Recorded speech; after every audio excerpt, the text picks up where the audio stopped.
এখন পর্যন্ত যে উদ্যোগগুলো নেওয়া হয়েছে সেগুলোর ব্যাপারে আমি কিছু বলতে চাই।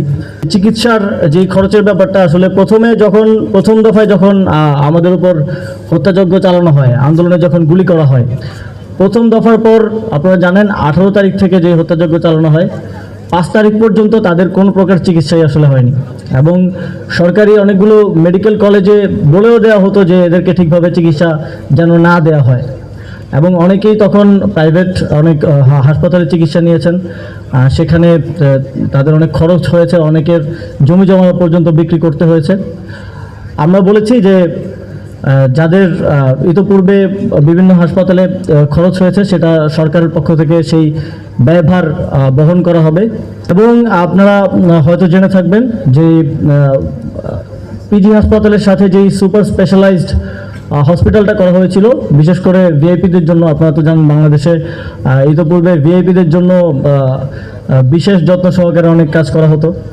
সেই সুপার স্পেশালাইজড হসপিটালটা ব্যবহার উপযোগী ছিল না, সেখানে জনবল ছিল না এবং যথাযথ প্রশাসন ছিল না। আর সেটাকে শুধুমাত্র জুলাই গণঅভ্যুত্থানে আহতদের বিশেষভাবে চিকিৎসা দেওয়ার জন্য প্রস্তুত করা হয়েছে এবং সেখানে আহতদেরকে স্থানান্তর করা হচ্ছে। এবং আমি এখান থেকে এটা আহ্বান জানাতে চাই, দেশের বিভিন্ন প্রান্তে এখনও যারা হাসপাতালে যথাযথভাবে চিকিৎসা পাচ্ছেন না, তারা সুপার স্পেশালাইজড যে হসপিটাল আছে সেখানে আসতে পারেন। সেটা আপনাদের জন্য প্রস্তুত করা হয়েছে এবং সেখানে আনার প্রক্রিয়া সরকারের পক্ষ থেকেও চালানো হচ্ছে।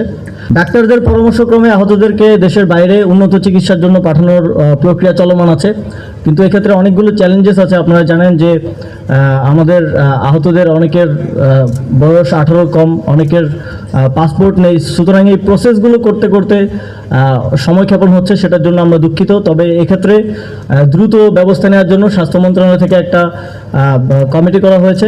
তারা শুধুমাত্র যেন দেশের বাইরে যাদের চিকিৎসার প্রয়োজন তাদেরকে দ্রুত সময়ের মধ্যে ফাস্ট ট্র্যাকের মাধ্যমে দেশের বাইরে চিকিৎসার জন্য পাঠানো যায় সেটা দেখভাল করবেন।